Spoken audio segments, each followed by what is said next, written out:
இப்போ ஒரு சுவாரஸ்யமான முரண்பாட்ட நீங்க கவனிச்சிருக்கீங்களா? ஒரு விவசாயி வருஷம் முழுக்க கஷ்டப்பட்டு உழைக்கிறாரு. ம். ஆமா. நிலத்த உழுது ஒரு 50 டன் கரும்ப வளர்த்து அத விக்கும்போது லாபத்தை எடுக்கவே ரொம்ப போராடுறாரு.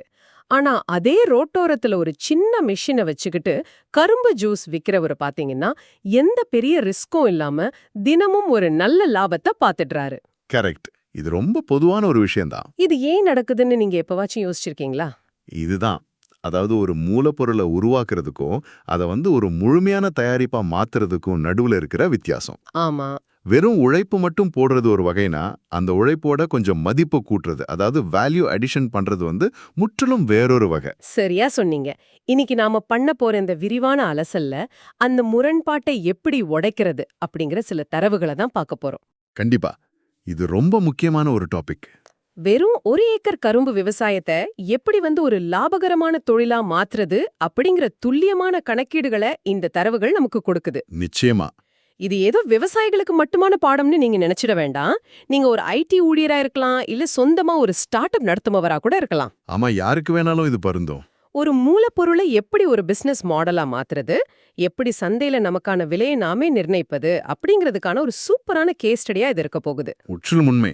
பெரும்பாலானவங்க விவசாயத்தை வெறும் அதிர்ஷ்டம், அப்புறம் இயற்கையை சார்ந்த ஒரு விஷயமாவே பார்க்கறாங்க. உண்மைதான். ஆனா அத ஒரு தொழில் முனைவோரோட பார்வையில அணுகும்போது, அதுல எவ்வளவு துல்லியமான கட்டமைப்பு கொண்டு வர முடியும்னு இன்றைய தரவுகள் நமக்கு ரொம்ப தெளிவா காட்டுது. சரி, முதல்ல நாம ஒரு அடிப்படை கணக்கீட்ல இருந்து தொடங்குவோம். இது ஒரு பேஸ்லைன் மாடல்னு வச்சுக்கலாம். சரி, சொல்லுங்க. வழக்கமான முறையில ஒரு விவசாயி என்ன பண்ணுவாரு?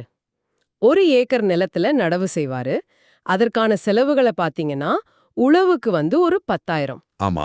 விதைக்கு ஒரு 15,000, அப்புறம் உரம், இயற்கை உரங்களுக்கு ஒரு 20,000 செலவாகும். அது மட்டும் இல்லாம வேலையாட்களுக்கு ஒரு 25,000, நீர்ப்பாசனத்துக்கு ஒரு 10,000 வந்துடும். கரெக்ட். ஆக மொத்தம் 1 ஏக்கர் கரும்பு சாகுபடிக்கு ஒரு 70,000 80,000 வரைக்கும் செலவாகுது. நல்லபடியா விவசாயம் நடந்தா சுமார் 50 டன் கரும்பு கிடைக்கும். இப்போ அந்த விவசாயி என்ன பண்ணுவாரு? அறுவடை முடிஞ்ச உடனே அந்த 50 டன் கரும்பையும் நேரா ஒரு சர்க்கரை ஆலைக்கு கொண்டு போவாரு. ஆமா.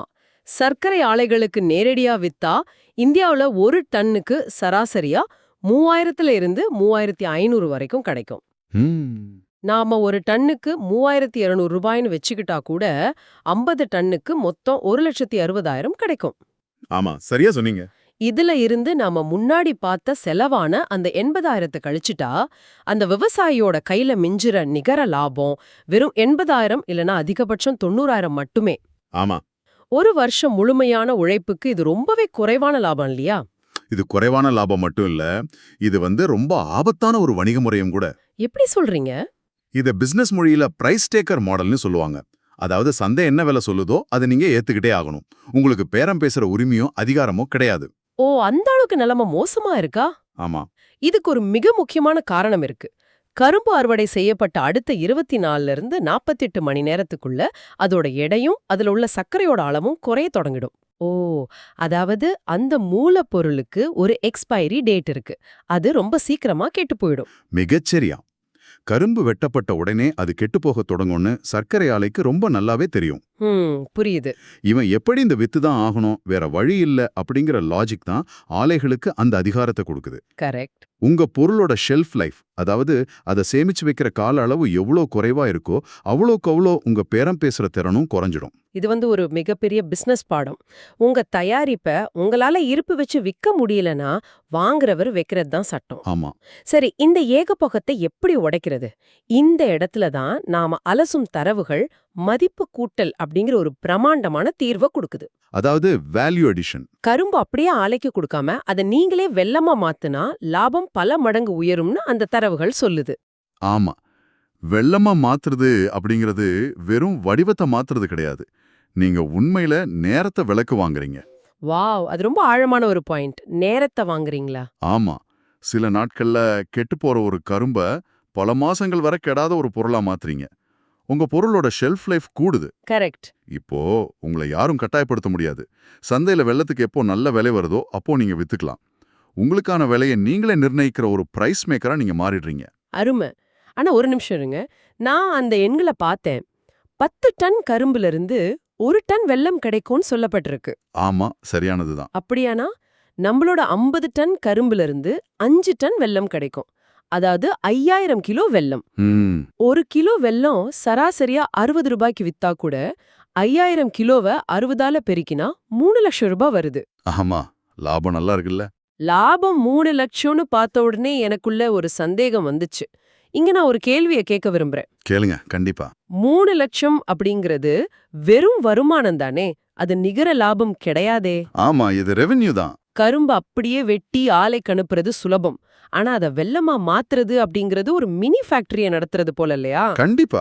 அந்த கரும்பு பிழியிற மெஷின், அதற்கான டீசல் என்ன கரண்ட் செலவு, காய்ச்சுவதற்கான பெரிய கொப்பரைகள், அப்புறம் திறன் வாய்ந்த வேலையாட்கள்னு எல்லாத்துக்கும் பெரிய அளவுல முதலீடு செய்ய வேண்டியிருக்குமே.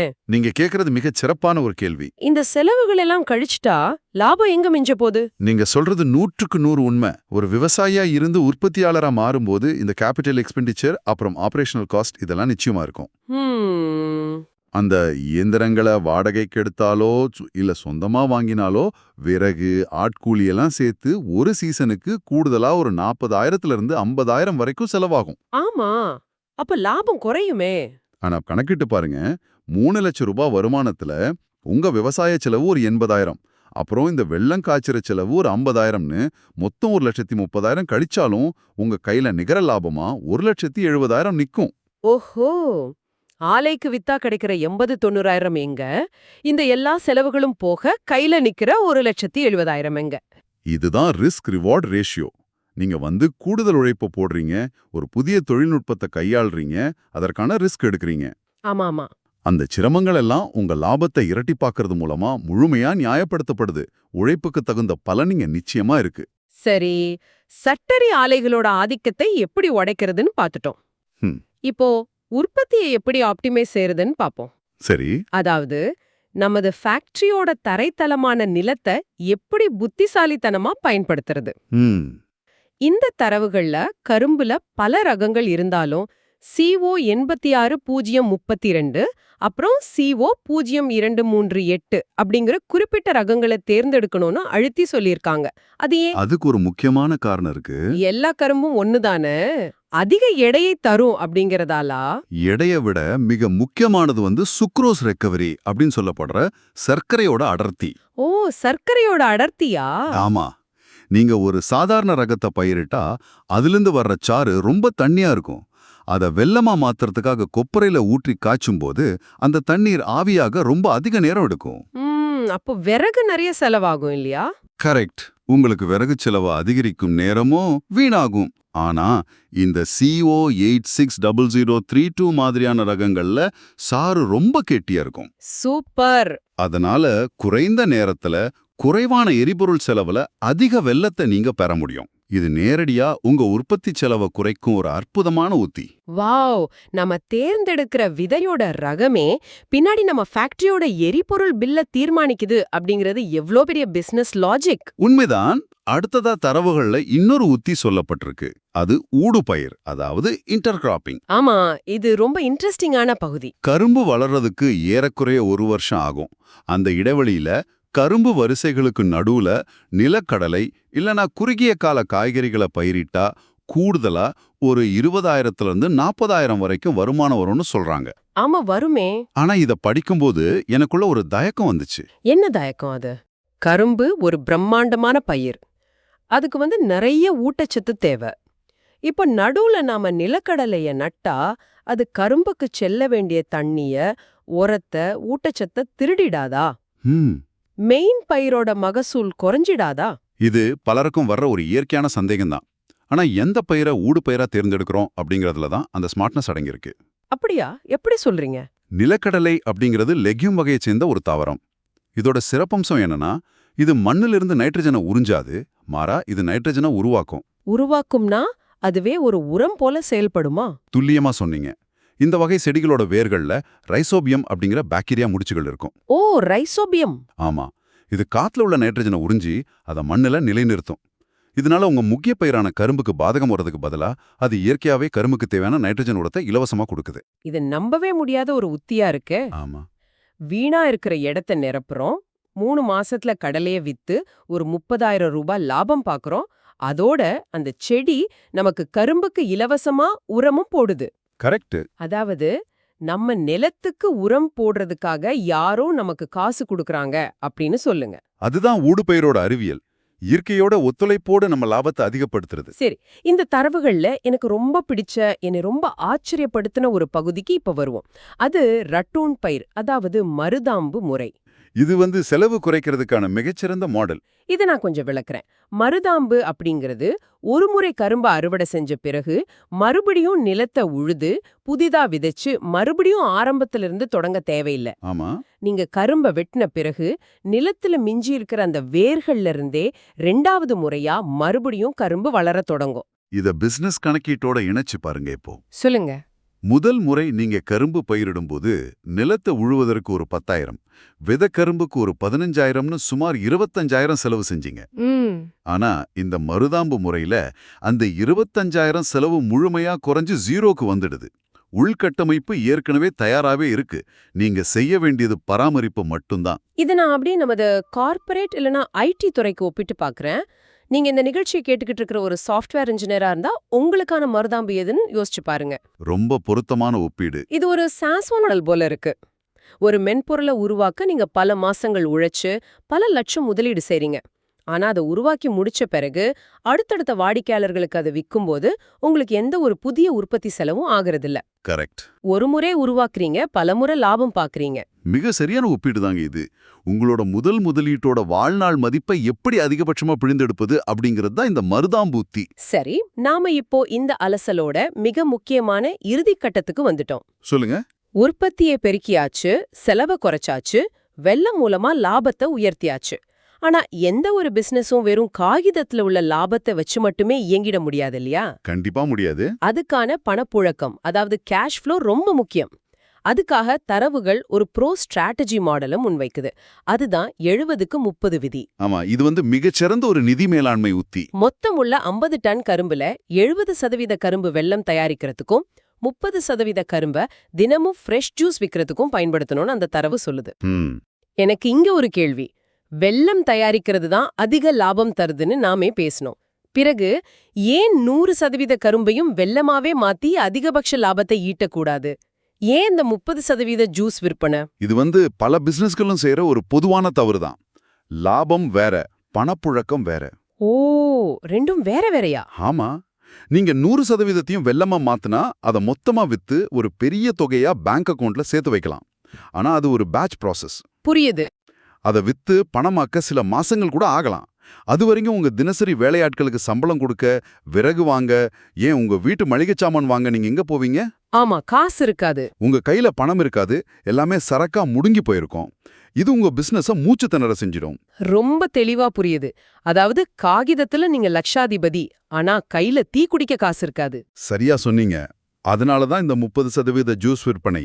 நீங்க ஒரு நெடுஞ்சாலையிலோ மக்கள் கூடும் இடத்துலயோ ஜூஸ் கடை போட்டா ஒவ்வொரு நாளோட முடிவுலையும் உங்க கல்லாவில ஒரு 1000லிருந்து 3000 வரைக்கும் கேஷா சேரும். என்ன அருமையான சிந்தனை. இத இன்னும் எளிமையா சொல்லணும்னா, இந்த 30% ஜூஸ் விற்பனை அப்படிங்கிறது உங்க பர்ஸ்ல இருக்கிற பாக்கெட் மணி மாதிரி. ஆமா. இது உங்களை தினசரி செலவுகளை பார்த்துக்கும், பிசினஸ உயிர் போட வச்சிருக்கும். அந்த 70% வெல்லம் விற்பனை அப்படிங்கிறது உங்க ஃபிக்ஸ்ட் டெபாசிட். கரெக்ட். ஒரு சீசன் முடிஞ்ச உடனே பல லட்சங்களா முதிர்வடைஞ்சு உங்க கைக்கு வரும். அதை கொண்டு நீங்க ஒரு புதிய டிராக்டர் வாங்கலாம், நிலத்தை விரிவுபடுத்தலாம், இல்ல உங்க குழந்தைகளோட கல்வி செலவுக்கு பயன்படுத்தலாம். ஒரு தொழில் முனைவோருக்கு இதை விட சிறந்த ஒரு மாடல் இருக்க முடியாது. நீண்ட கால லாபத்தையும் குறுகிய கால படப்புழக்கத்தையும் சமநிலைப்படுத்துறது தான் ஒரு முதிர்ச்சியான பிசினஸோட அடையாளம்.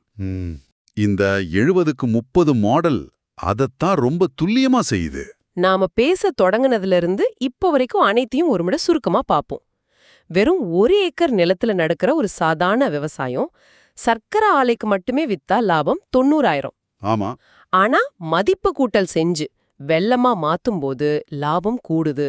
அதோட சரியான விதைய தேர்ந்தெடுக்கிறது, நிலக்கடலைய ஊடு பயிரா போட்டு இலவச நைட்ரஜனை பெறுவது, மருதாம்பு மூலமா முதலீட்டு செலவை 0 ஆக்குறது மற்றும் பணப்புழக்கத்தை நிர்வகிக்கிறது. இது எல்லாத்தையும் இணைக்கும் போது லாபம் 3 லட்சமா மாறுது. ஆமா, அதே 1 ஏக்கர்ல லாபம் எப்படி 3 லட்சமா உருவெடுக்குது அப்படிங்கறத ரொம்ப தெளிவா பார்த்தோம். இது ஒரு வளம் சார்ந்த பிரச்சனை கிடையாது. அந்த வளத்தை நாம எப்படி பயன்படுத்துறோம் அப்படிங்கிற பிசினஸ் மாடல் சார்ந்த பிரச்சனை என்பதை இது ஆணித்தரமா நிரூபிக்குது. முற்றிலும் உண்மை. இது நீங்க விவசாயத்தோட மட்டும் நிறுத்திக்க வேண்டாம். இந்த அலசலோட இறுதியில உங்களுக்கு ஒரு சிந்தனையை விட்டு செல்றோம். ஆமா. உங்க வாழ்க்கைய, உங்க வேலைய, இல்ல உங்க சொந்த தொழில உற்று பாருங்க. உங்களோட எந்த திறமைய, எந்த உழைப்ப நீங்க சர்க்கரை ஆலைக்கு அனுப்புறது போல ரொம்ப சுலபமா மலிவான விலைக்கு அப்படியே கரும்பா வித்துக்கிட்டு இருக்கீங்க? ரொம்ப ஆழமான கேள்வி. உங்கள நீங்களே கேட்டுக்கோங்க. நீங்க செய்யற அந்த வேலைக்கு ஒரு சின்ன மதிப்பு கூட்டல் செஞ்சு உங்கள நீங்களே வெல்லமா மாத்திக்க நீங்க என்ன செய்யணும்? கண்டிப்பா எல்லாரும் யோசிக்க வேண்டிய விஷயம். அப்படி செஞ்சா சந்தையில உங்களோட ஷெல்ஃப் லைஃப் எப்படி அதிகரிக்கும், உங்களோட பேரம் பேசுற திறனும் ஒட்டுமொத்த மதிப்பும் பல மடங்கு எப்படி உயரும் அப்படிங்கறத சற்று ஆழமா சிந்திச்சு பாருங்க. ரொம்ப சிறப்பான ஒரு முடிவுரை. இந்த சிந்தனையோடு இன்றைய இந்த விரிவான தேடலை நாம நிறைவு செய்வோம். அடுத்த முறை மற்றொரு சுவாரஸ்யமான அலசலோடு உங்களை சந்திக்கிறோம்.